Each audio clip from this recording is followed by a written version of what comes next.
Good morning, family. Welcome to HGW Community 72. I am Miss B, Bohemian Soul, and welcome to the channel. So, listen, I have gotten 2 subscribers in 24 hours. Yay. Thank you, thank you, thank you. Thank you to all the new subscribers who have remained. Thank you. Thank you for all of those that have subscribed in the beginning. I thank you. I appreciate you. So very, very much. I do have a goal. I know that with your help, I can make it happen. I want to be at 500 subscribers by my birthday in January. So we're at 251, and I totally know that that can happen. So if this video is something, or this channel is something that resonates with you, and you feel that the topics and things that I discuss can resonate with someone that you love, you care about, family, friend, co-worker, please share the channel. So thank you, thank you. So today I want to talk about stepping away from a toxic relationship. What it looks like, what it feels like, and what does the process look like of you stepping away. Notice I didn't say running away. I didn't say walking away, stepping away. Because when you step away from something, right? When you step away from something, you are observing, you're stepping back. You're still looking at it, but you're observing what's going on. Because sometimes when you are in a situation right up close and personal, you really can't see what's going on. But when you step back and you observe conversations that the person or you've had with that person. And I'm talking about stepping away from a toxic relationship.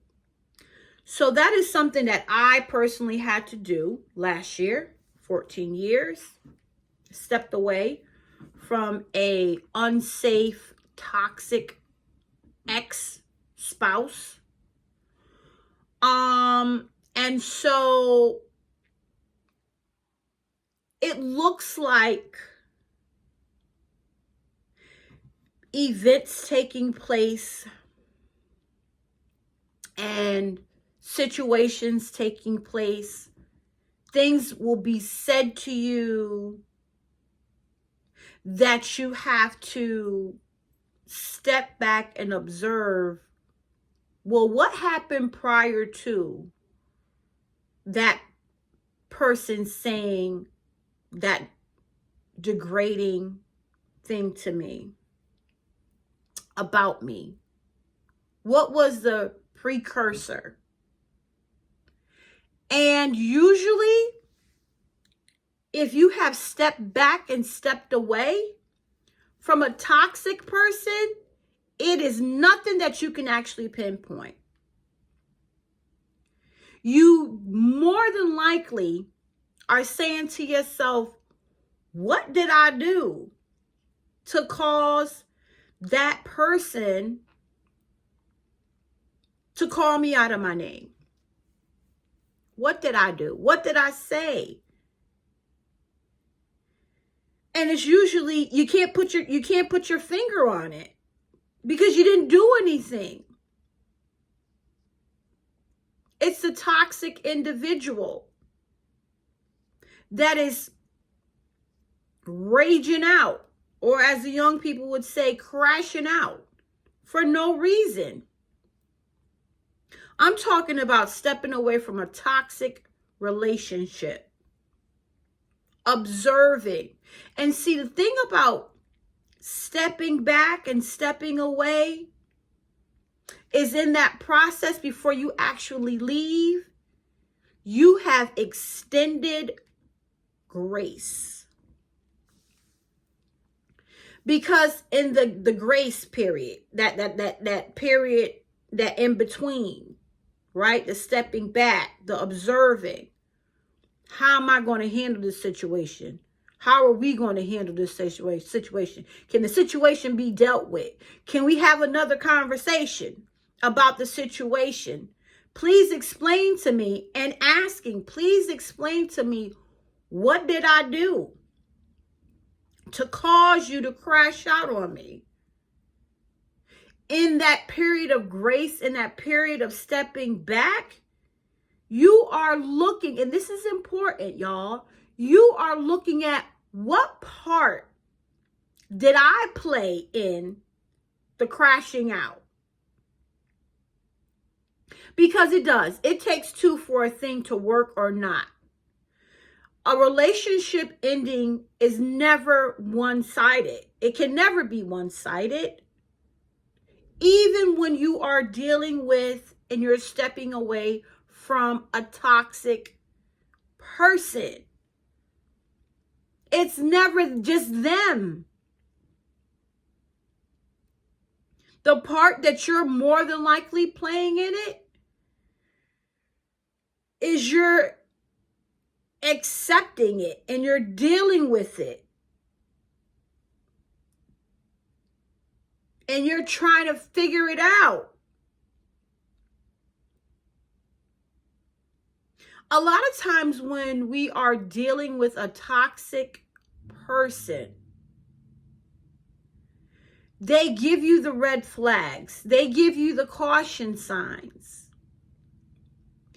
And we ignore them because we're in love and we want to make it work. And we tend to, we tend to feel like, oh, we can make it all better if I just love them more, if I just understand them more. Instead of stopping at the caution sign or the behavior that they've shown and saying, oh, my peace has been disturbed.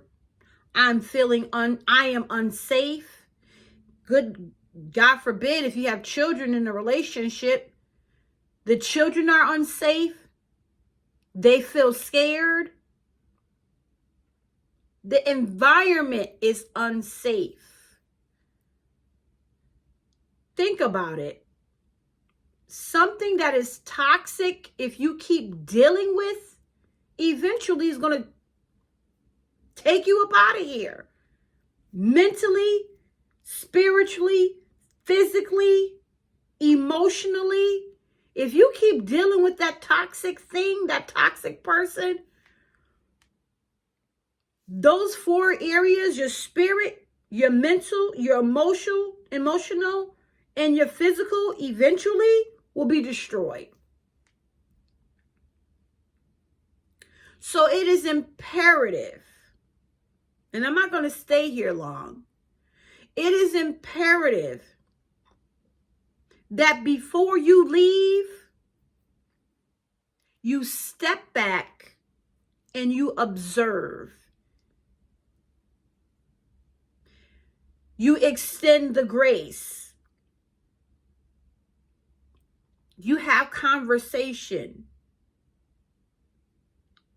And if it just keeps escalating and getting worse, that is when you turn and you leave. You step back, you turn, and you leave.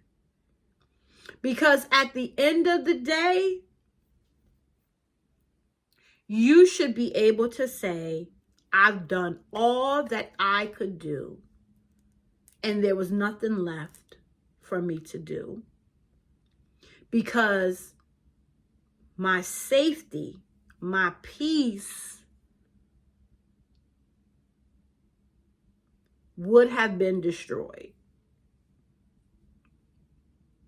So family, if you are in a toxic relationship, before you just abruptly leave, you step back, I mean, of course, obviously, if if you know your life isn't threatened. If your life is threatened, you leave.